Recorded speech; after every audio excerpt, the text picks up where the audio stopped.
हरे कृष्ण कृष्ण कृष्ण हरे हरे। तो भक्तबृंदगण आजकेर भिडियोटी रयेछे हिंदू क्यालेंडारे 12टी मासेर मध्ये अग्रहण मास श्रीकृष्णेर अत्यंत पवित्र। এই মাসটি নভেম্বর এবং ডিসেম্বর মাসে পড়ে। শ্রীমদ্ ভগবত গীতায় কৃষ্ণ নিজেই বলেছেন মাসনম মার্গশীর্ষহম, যার অর্থ মাসগুলির মধ্যে আমি অর্থাৎ এই অগ্রহণ মাস সর্বশ্রেষ্ঠ। অগ্রহণ মাসে বেশ কয়েকটি দিন অত্যন্ত শুভ রয়েছে। তার মধ্যে রয়েছে গীতা জয়ন্তী অর্থাৎ মোক্ষদা একাদশী। এই মোক্ষদা একাদশীর দিন গীতা জয়ন্তী পালিত হয়, অর্থাৎ যেদিন ভগবান শ্রীকৃষ্ণ অর্জুনকে গীতার প্রচার করেছিলেন। এই মাসে মোক্ষদা একাদশী পড়ে। এটি জ্ঞান, কর্ম এবং ভক্তির পবিত্র মঙ্গলময়। এই মাসে ভগবান শ্রীকৃষ্ণ বিশ্বকে শাশ্বত সত্য শিক্ষা দিয়েছিলেন, তাই এটি তার সবচেয়ে প্রিয় মাস। আর এই অগ্রহণ মাসে বিশেষ করে আপনাদেরকে মনে রাখতে হবে, যদি আপনারা প্রতিদিন ব্রহ্মা মুহূর্তে ঘুম থেকে উঠে শ্রীকৃষ্ণের আরাধনা করতে পারেন তা অত্যন্ত শুভ হতে পারে। তা অবশ্যই কিভাবে শ্রীকৃষ্ণকে প্রসন্ন করবেন এই অগ্রহণ মাসে। আর এই অগ্রহণ মাসকে দানশীলতার মাস বলা হয়, কারণ এই মাসে দান, জপ এবং তপস্যা বিশেষ তাৎপর্যপূর্ণ। যেমনটা গম, চাল, গুড় এবং তিল দান করার রীতি রয়েছে।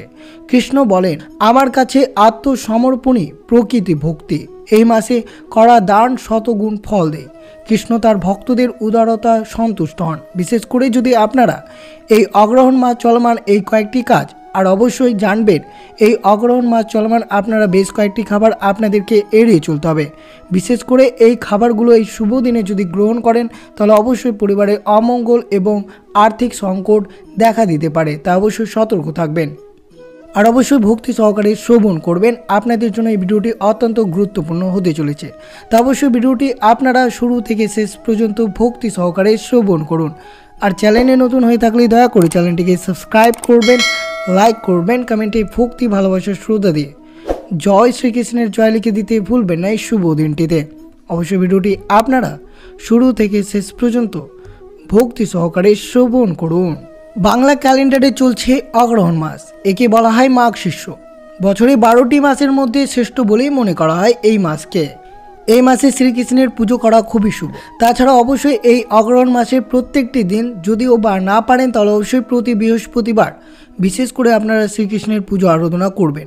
তা কিভাবে করবেন তা অবশ্যই শ্রবণ করুন। প্রথমত অবশ্যই আপনাদেরকে মনে রাখতে হবে প্রত্যেকটি দিন অর্থাৎ মাঘ শীর্ষ মাস যেহেতু শ্রীকৃষ্ণের অত্যন্ত প্রিয় এই মাসটি, তা অবশ্যই অগ্রহণ মাসের প্রত্যেকটি দিন ব্রহ্মা মুহূর্তে ঘুম থেকে উঠে অর্থাৎ ভোর 3টে থেকে ভোর 5টের মধ্যে অবশ্যই এই শুভ সময়ে আপনাদেরকে ঘুম থেকে উঠে যদি পারেন তাহলে অবশ্যই পবিত্র নদীতে স্নান করবেন।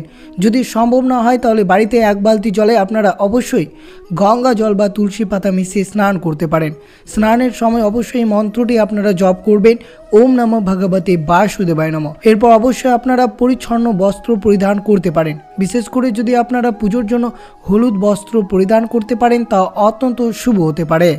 এরপর অবশ্যই পুজোর স্থান আপনাকে ভালো করে পরিষ্কার করতে হবে যাতে কোথাও আবর্জনা বা ময়লা না লেগে থাকে। এরপর ভগবান শ্রীকৃষ্ণের সামনে অবশ্যই আপনারা হাত জোড়ো করে এই মাসের পুজো বা ব্রত পালনের সংকল্প গ্রহণ করতে হবে। মাঘ শীর্ষ মাসে যেহেতু শঙ্খ পুজোর বিশেষ গুরুত্ব রয়েছে, শঙ্খকে স্বয়ং শ্রীকৃষ্ণের 5 জন্য শঙ্খের সমতুল্য বলে মনে করা হয়। পুজোর স্থানে একটি কাঠের আসনে লাল বা হলুদ বস্ত্র বিছিয়ে শঙ্খটি অবশ্যই রাখবেন। এরপর শঙ্খের মধ্যে তীর্থের জল, গঙ্গা জল বা কেশর মিশিয়ে সেই জল দিয়ে ভগবান শ্রীকৃষ্ণের অভিষেক করবেন। বিশ্বাস করা হয় যে এই পবিত্র মাসে যদি আপনারা এইভাবে পুজো অর্চনা করতে পারেন তা অত্যন্ত শুভ হতে পারে। প্রতিদিন যদি পারেন তা আরও শুভ হতে পারে। যদি না পারেন তাহলে অবশ্যই বিশেষ করে বৃহস্পতিবার আপনারা এই ক্রিয়াকলাপটি অবশ্যই করবেন। বিশেষ করে মনে রাখতে হবে শঙ্খের মধ্যে তীর্থের জল নিয়ে 1 ফোঁটা দিয়ে যদি ভগবানকে অভিষেক করা হয় তবে তার সমগ্র কুল উদ্ধার করা যায়। শঙ্খের মধ্যে জল নিয়ে অবশ্যই মন্ত্রটি আপনারা 3 বার পাঠ করবেন। ওম নমো নারায়ণ, ওম নমো নারায়ণ মন্ত্রটি উচ্চারণ করতে করতে শ্রীকৃষ্ণের স্নান করানো শুভ হতে পারে। শঙ্খের ধ্বনি ঘরের পরিবেশকে শুদ্ধ করেও নেতিবাচকতা শক্তি দূর করে।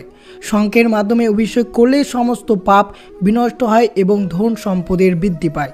বিশেষ করে মনে রাখতে হবে এছাড়াও আপনারা পুজোর সময় অবশ্যই তুলসী পুজো অবশ্যই করবেন। তুলসী পাতা ভগবান শ্রীকৃষ্ণের অত্যন্ত প্রিয়। যদি আপনারা পুজো অর্চনার সময় বিশেষ করে ভগবান শ্রীকৃষ্ণের নৈবেদ্যে তুলসী পত্র ছাড়াই পুজোটি করেন তাহলে পুজো আপনার কিছুতেই সম্পূর্ণ হবে না। তাই বিশেষ করে মনে রাখবেন শ্রীকৃষ্ণের পুজো অবশ্যই তুলসী পত্র ব্যবহার করতে হবে, তবে আপনার পুজোটি সম্পূর্ণ হবে। বিশেষ করে আপনাদেরকে মনে রাখতে হবে অগ্রহায়ণ মাসের রবিবার, একাদশী এবং সূর্যগ্রহণ এবং চন্দ্রগ্রহণ দিনে আপনাদেরকে তুলসী গাছের গোড়ায় জল দিবেন না এবং তুলসী গাছের পাতায় স্পর্শ করা থেকে দূরে থাকতে হবে। আর অবশ্যই এই দিনগুলো বাদ দিয়ে আপনারা অবশ্যই প্রতিদিন তুলসী গাছের গোড়ায় জল দিবেন। সন্ধ্যার সময় একটি ঘিয়ের প্রদীপ অবশ্যই প্রজ্বলন করবেন। শ্রীকৃষ্ণকে ভোগ নিবেদনের সময় অবশ্যই তুলসী পাতা আপনাদেরকে ব্যবহার করতে হবে। মনে রাখবেন তুলসী পাতা ছেঁড়া বা কাটানো হয়, সর্বদা অবশ্যই আপনারা মন্ত্র জপ করে তুলসী পাতাটি অর্পণ করবেন। প্রতিদিন তুলসীকে প্রদক্ষিণ করবেন এই মন্ত্রটি জপ করে, ওম নমঃ ভগবতে বাসুদেবায় নমঃ। মন্ত্রটি অবশ্যই কমপক্ষে 108 বার জপ করতে হবে। কর্পূর জ্বালিয়ে তুলসীকে প্রদক্ষিণ করলে আপনার সকল মনের ইচ্ছা পূরণ হবে এই অগ্রহায়ণ মাস, যেহেতু শ্রীকৃষ্ণের অত্যন্ত পবিত্রতম মাস। আর অবশ্যই বিশেষ করে আপনারা প্রদক্ষিণ করতে পারেন গীতা জয়ন্তীর দিন, অর্থাৎ মোক্ষদা একাদশীর দিন। এরপর অবশ্যই শ্রবণ করুন এই অগ্রহায়ণ মাস চলমান আপনারা পরিবারে কি কি খাবার গ্রহণ করবেন না। বিশেষ করে এই খাবারগুলো এই শুভ দিনে আপনাদেরকে ত্যাগ করতে হবে, তা অবশ্যই আপনারা শ্রবণ করুন।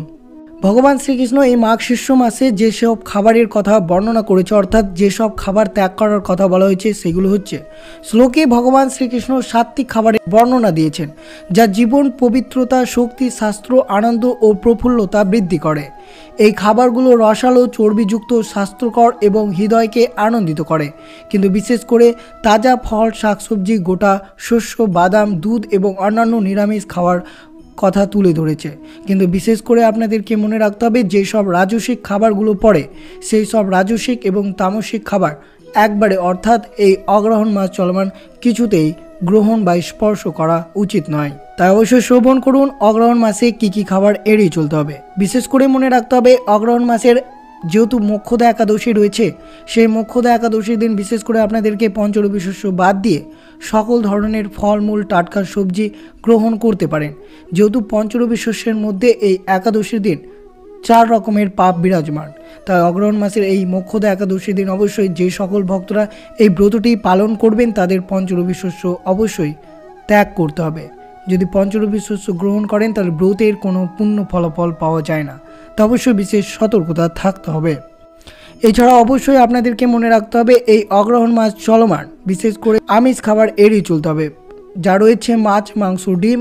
এছাড়াও বিভিন্ন ধরনের রাজসিক এবং তামসিক খাবার এড়িয়ে চলতে হবে, যার মধ্যে পড়ে পেঁয়াজ এবং রসুন।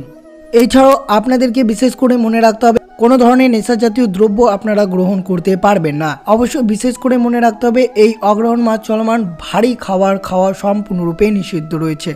উপবাসের সময় বিশেষ করে মনকে স্থির রাখতে হবে। কোনো ধরনের চা কফি খাবার গ্রহণ করা যাবে না। এই অগ্রহায়ণ মাস চলমান বিশেষ করে মনে রাখতে হবে পটল, মূলা, বেগুন সম্পূর্ণরূপে নিষিদ্ধ, তাই অবশ্যই এই খাবারগুলো আপনাদেরকে ত্যাগ করতে হবে এই অগ্রহায়ণ মাস চলমান। তো অবশ্যই শ্রবণ করলেন যে অগ্রহায়ণ মাসে কোন কোন খাবার খাওয়া এড়িয়ে চলতে হবে আপনাদেরকে। আর বিশেষ করে যদি পারেন অবশ্যই এই ক্রিয়াকলাপটি আপনারা অগ্রহায়ণ মাস চলমান অবশ্যই আপনার গৃহে অবশ্যই করবেন, পরিবারের সুখ সমৃদ্ধি ভরে রাখতে চাইলে। অবশ্যই অগ্রহায়ণ মাসে বাড়িতে যদি তুলসী গাছ না থেকে থাকে তাহলে অবশ্যই বৃহস্পতিবার তুলসী গাছটি আপনারা রোপণ করতে পারেন। বিশেষ করে মনে রাখতে হবে প্রতিদিন সকালবেলা সেই গাছে জল অর্পণ করবেন, সন্ধেবেলায় তুলসী তলায় ঘিয়ের প্রদীপ অবশ্যই জ্বালিয়ে দেবেন। এর ফলে অবশ্যই শ্রী বিষ্ণু এবং মাতা দেবী সম্পদের লক্ষ্মী অত্যন্ত প্রসন্ন হবে এবং সংসারে আর্থিক সমস্যা এবং যত ধরনের কঠিন সমস্যা রয়েছে সব কিছু দূরীভূত হবে শ্রী বিষ্ণুর কৃপায়। অবশ্যই যদি পারেন এই মাসের যে কোনো বৃহস্পতিবার বাড়ির উত্তর পূর্বে আপনারা অবশ্যই কলা গাছ লাগাতে পারেন। কলা গাছ যেহেতু ভগবান বিষ্ণুর অত্যন্ত প্রিয়, তাই এই গাছ বাড়ির উত্তর পূর্ব কোণে লাগিয়ে অবশ্যই সেই গাছের পুজো করুন। অগ্রহায়ণ মাসে অবশ্যই বাড়িতে যদি শ্রী বিষ্ণুর ছবি রাখতে পারেন তা অত্যন্ত শুভ হতে পারে। এছাড়া অবশ্যই দক্ষিণাবর্ত শঙ্খ রেখে পুজো করুন এই শুভ মাসে। অগ্রহায়ণ মাস চলমান শঙ্খের মধ্যে তুলসী পাতা দিয়ে অবশ্যই পুজো করুন, এতে সাংসারিক অভাব অনটন এবং সকল প্রকার সমস্যা দূরীভূত হবে। এই মাসে অবশ্যই আপনারা দান করতে পারেন, যেহেতু এই মাসে দান করা অত্যন্ত শুভ হতে পারে। যে কোনো আর্থিক সমস্যা উন্নতি করতে চাইলে যে কোনো বিষ্ণু মন্দিরে এই মাসে একটি শঙ্খ দান করুন। এছাড়াও দরিদ্র বা দুঃস্থ ব্যক্তিদের অবশ্যই খাবার দান, বস্ত্র দান, কম্বল দান বা শীতের পোশাক দান করতে পারেন। বিশেষ করে অবশ্যই এই ক্রিয়াকলাপগুলো আপনারা অগ্রহায়ণ মাস চলমান করতে পারেন আপনার গৃহে, যেহেতু সনাতন ধর্মে অগ্রহায়ণ মাসের গুরুত্ব রয়েছে। এই মাসটি অবশ্যই শ্রীকৃষ্ণের জন্য নিবেদিত। এই মাসে শ্রীকৃষ্ণের উপাসনা করলে তা অত্যন্ত শুভ ফলদায়ক হতে পারে।